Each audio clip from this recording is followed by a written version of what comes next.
which I see there's a lot of attention. I'll ask if they can move outside at some point. We're going to begin our next panel. Today is, once again, this is a tribute to International Women's Day today, and our panel is on the women and the right to equality. I want to introduce our honored first speaker. Before I do, I want to remind everyone to ask questions. Please, you see volunteers on both sides, ask for one of the forms, and you can just fill it out, and it'll come to the podium. Professor Irwin Cotler has just arrived here from Canada. He is a distinguished law professor, a constitutional and comparative law scholar, international human rights advocate, counsel to prisoners of conscience, public intellectual, peace activist, a member of parliament, and the former Minister of Justice and Attorney General of Canada. He's been described as being, quote, at the forefront of the struggle for justice, peace, and human rights.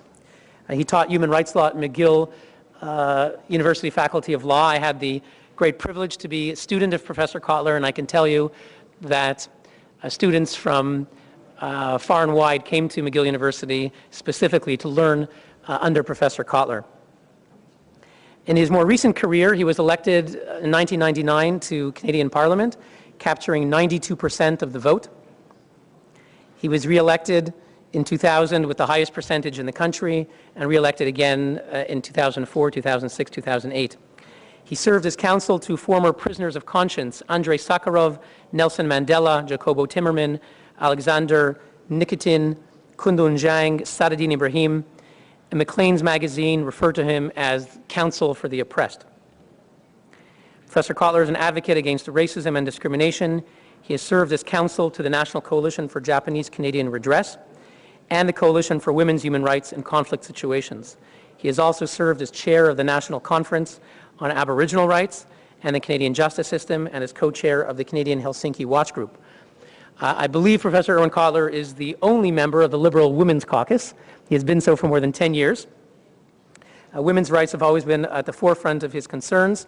While he was Minister of Justice and Attorney General, he helped transform the face of the judiciary in Canada through the appointment of two outstanding women justices to the Supreme Court of Canada, Justices Rosalie Abella and Louise Charon, making the Supreme Court of Canada the most gender representative Supreme Court in the world. And all that is thanks to Professor Irwin Cotler. Without further ado, I have the honor to give the floor to Professor Cotler.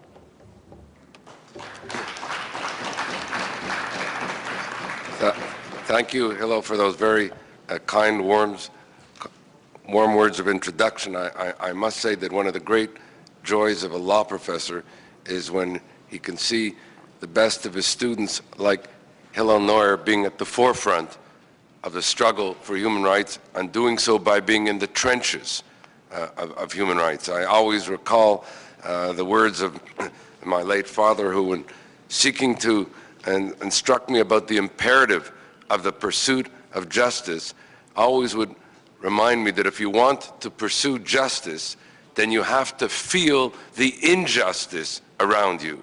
Otherwise, the pursuit of justice is an abstract notion. Only the going in and about the community, feeling the injustice, acting on that injustice, that is what the pursuit of justice is all about. And that is what I take this conference to be all about. And I want to commend Hilo Neuer, the NGOs who have put together this conference and brought here those who can bear witness to the struggle for human rights. And in that regard, I'm delighted to be able to share this platform with Dr. Masouda Jalal, who has been at the forefront of the struggle for women's rights in Afghanistan and beyond. As it happens, we meet today, and it may not sometimes be known or us be aware of it, that we are meeting at a historical moment in the struggle for women's rights in general and the right to equality and protection against violence against women in particular. For we meet on the 100th anniversary of the founding of International Women's Day, founded a century ago today in Copenhagen. On the 40th anniversary of the Canadian Royal Commission on the Status of Women, whose landmark report, including at the time recommendations for equal pay for work of equal value, for a national daycare system, objectives that regrettably have yet to be realized, but where that report became a milestone in the march towards equality, not only in Canada, but beyond. In the aftermath of the 30th anniversary of the International Convention for the Elimination of Discrimination Against Women, the foundational treaty rights framework with respect to the search for women's equality and protection against violence. On the 15th anniversary of the Beijing Declaration, which Secretary General Ban Ki-moon last week alone characterized as a historic milestone on the road to empowerment for women, as he put it, and whose platform for action on 12 key issues: poverty, education and training, health, violence against women, women in armed conflict, economic and social rights, power and decision-making, the media, environment, international mechanisms, protection of girls and human rights remain, as Rachel Mayanja put it, and she is the senior advisor to the Secretary General Ban Ki-moon, and who herself put it last week, quote, the most comprehensive global framework to achieve the goals of gender equality, protection against violence, development, and peace. And we recall also today the Vienna Conference on Human Rights in Vienna, which underpinned the Beijing Conference to take place 2 years later, with its call for action, and whose clarion call that women's rights are human rights, and there are no human rights which do not include the rights of women, energized the Vienna Conference, paved the way for the Beijing Declaration, and indeed the women's movement, one can say, not only energized the Vienna Conference on Human Rights with their advocacy of women's rights, but those of us who were there will recall that they energized the movement for human rights as a whole. Women's rights advocates at the Vienna Conference were at the centerpiece of the march for human rights as a whole. 15 years later, after the Beijing Conference and its predecessor Vienna Conference on Human Rights, it's tragic to note that not only are women's rights still not seen as human rights, which was a clarion call at the Vienna Conference and paved the way for Beijing, not only is the promotion and protection of women's rights still not a priority on the national and international agenda, but discrimination against women remains, as UNESCO characterized it even then, as a form of gender apartheid, while violence against women is a persistent, pervasive, and pernicious evil.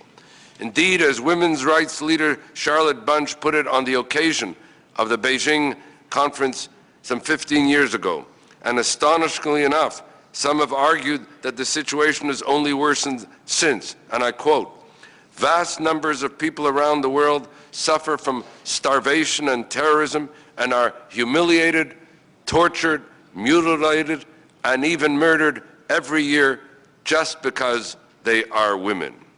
Indeed, as a new special rapporteur on violence against women, Rashida Manjoo, recently put it, violence against women violates human dignity as well as numerous rights, including the right to equality, physical integrity, and freedom from discrimination. And she added, I believe that equality and equal protection doctrines demand that we address violence against women in all its manifestations as discrimination against women.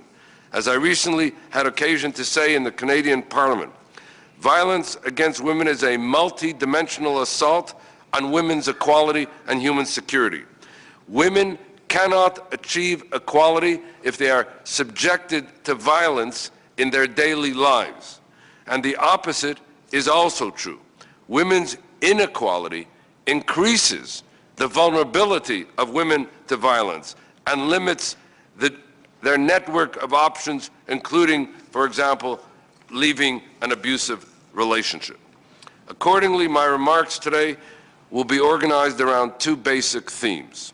First, the indices of gender equality. In other words, a snapshot of the Beijing Plan of Action and that which was set forth in the Beijing Plan of Action 15 years later. For reasons of time, admittedly, an abbreviated snapshot, but I think we need to have a sense of where we stand in terms of some of the indicators of the march towards equality.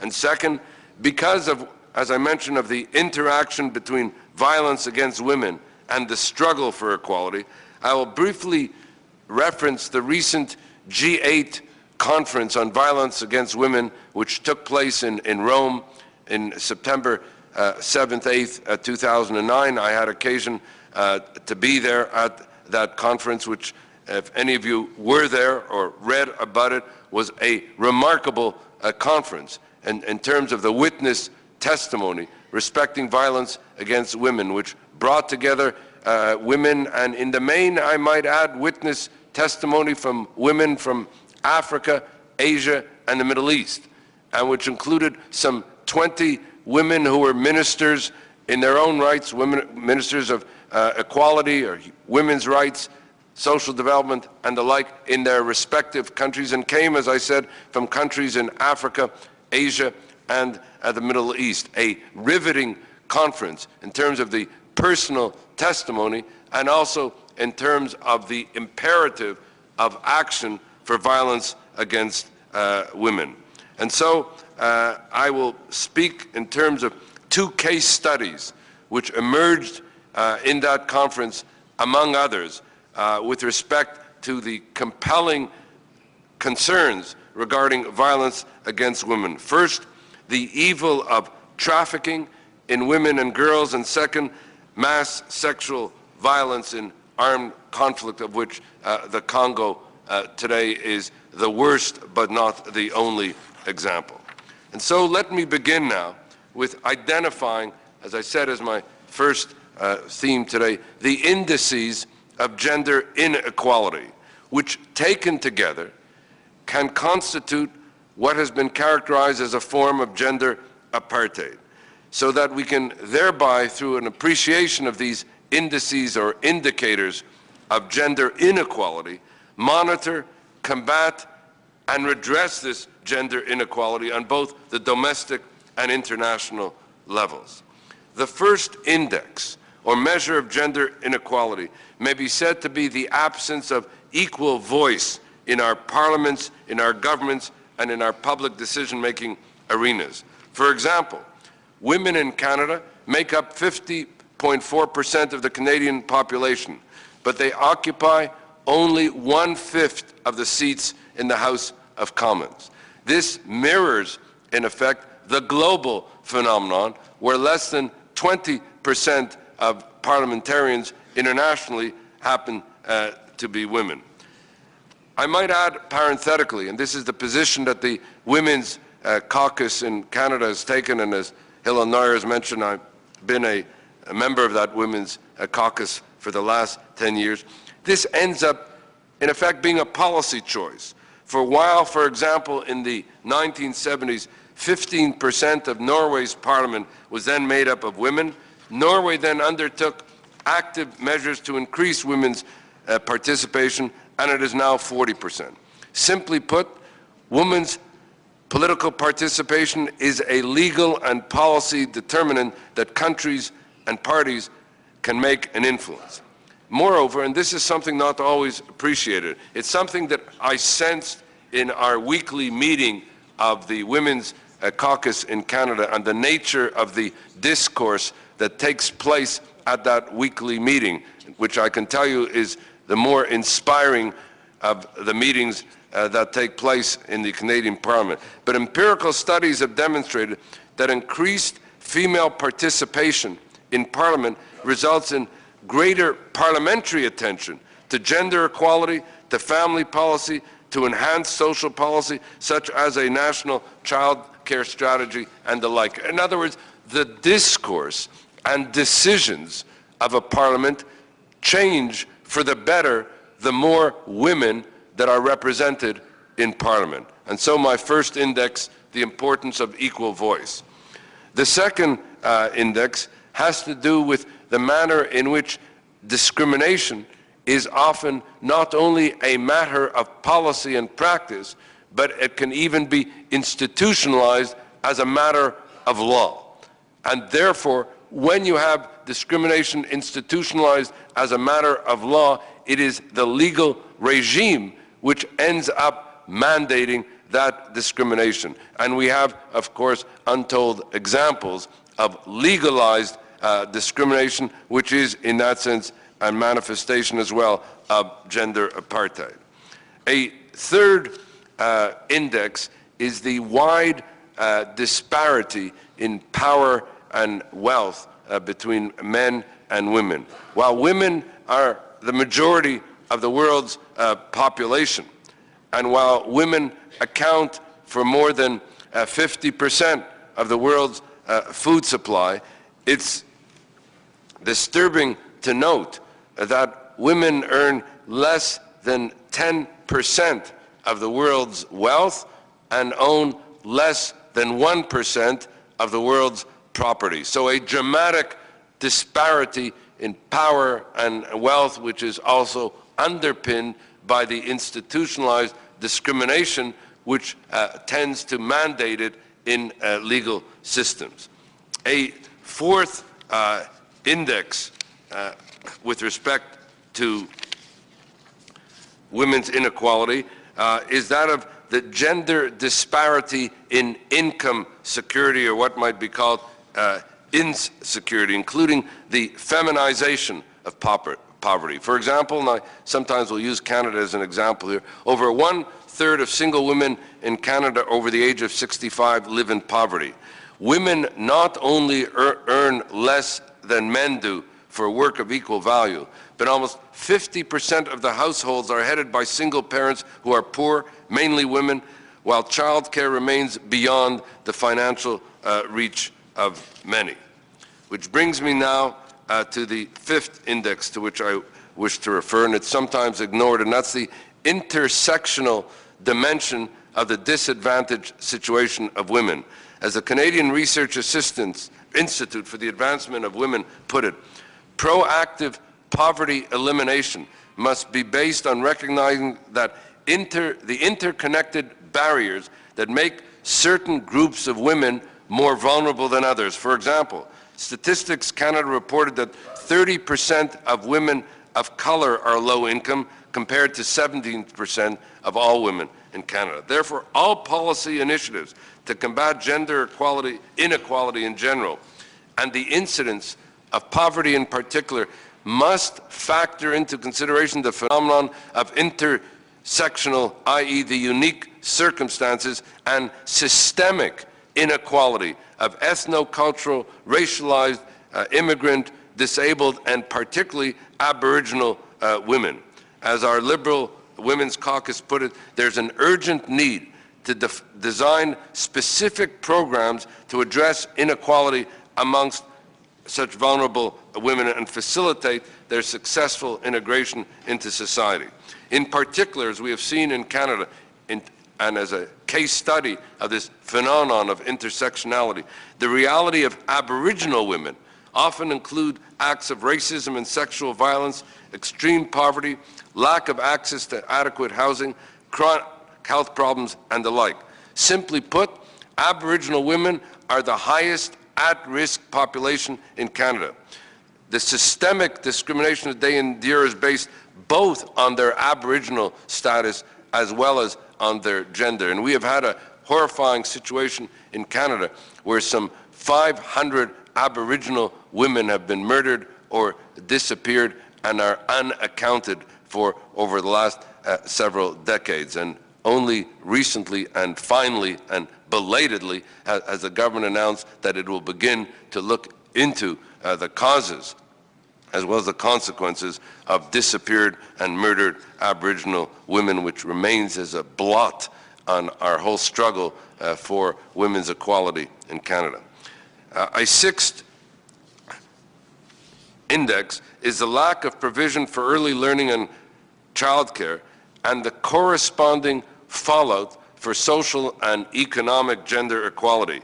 as the 1984 Royal Commission on Equality in Employment put it, headed at the time by then and now Justice of the Supreme Court of Canada, Rosalie Abella, and I quote, "Childcare is the ramp that provides equal access to the workforce for mothers." I regret to say that 24 years later, that ramp has yet to be built in Canada as well.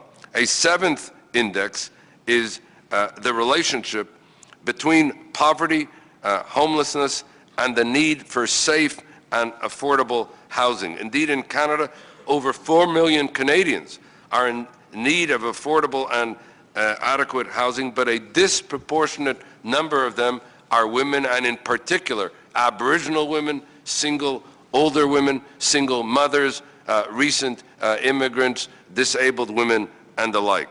And so access to safe and affordable housing, and while I'm using Canada as a case study, and I'm using a prosperous democracy, so you can appreciate how this acts itself out in places where affordable and safe housing may not only be a matter of disadvantage in social and economic rights terms, but can be a disadvantage in terms of human security, in terms of matters of life and death. But access to safe and affordable housing is seen to be the foundation upon which all other economic and social needs, such as health and employment, depend. For low-income women, this is particularly acute, as housing will always constitute a significant expenditure of their income and therefore a main determinant of their well-being.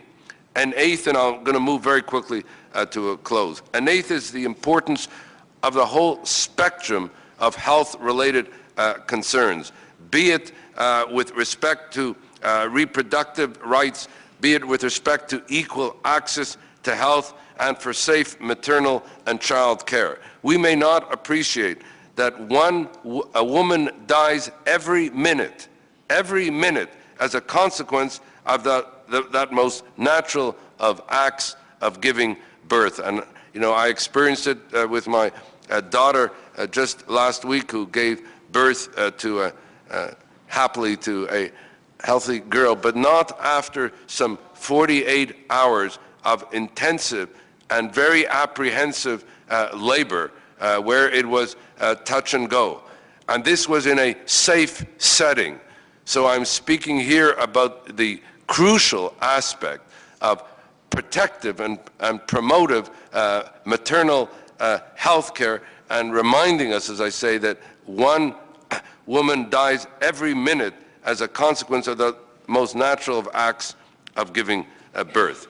A ninth index has to do with differential access to justice, and in particular for the protection of the most vulnerable of women. The absence, for example, in our own country, as Canada, of a comprehensive system of sustainable legal aid ends up disadvantaging women, particularly in matters of family law, civil law, and the like.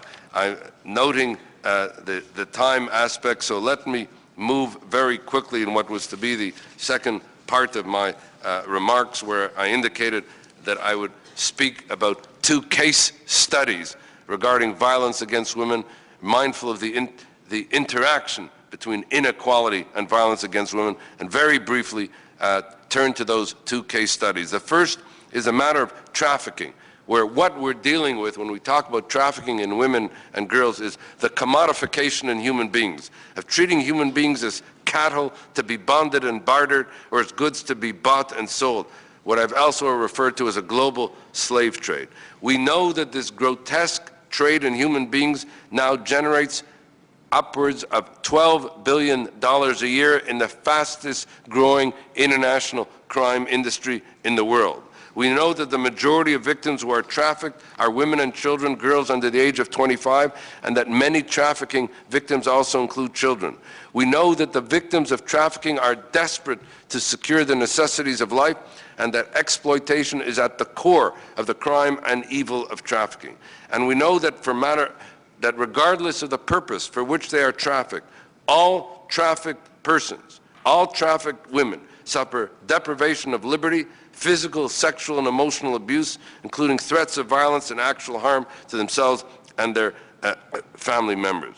And so, if we are to develop a comprehensive strategy to combat trafficking, we need to stop thinking in terms of abstract silos. We need to stop thinking of human trafficking as an abstract or faceless problem, or thinking of it as an international law problem, or a criminal law problem, or a law enforcement problem, or an immigration problem, or a public health problem, or an economic problem. It is each and all of these and more. Most important, and whenever we speak about trafficking and trafficking of women and children, we have to realize that behind each of the problems to which I referred is a human face, a human being who's being trafficked, such that trafficking constitutes an assault on our common humanity. And it has to be seen first and foremost as a generic human rights assault with a human face as its victim.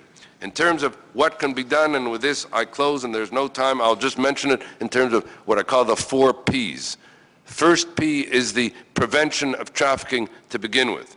The second P is the protection of the victims of trafficking. And sometimes we ignore that, where victims become doubly victimized, both as a victim of trafficking and then, for example, when they are unprotected and get deported and the like. The third is the prosecution. We have to bring the perpetrators of the trafficking to justice. And the fourth is partnerships, domestic and international, between governments and civil society, comprehensive partnerships. I will close just with the words, because time does not permit to go into the second aspect of women in armed conflict, but I will close with the words and the theme of the conference on violence against women in Rome, and the theme was respect women, respect the world. And I say if we want to respect the world, we have to respect women. Thank you.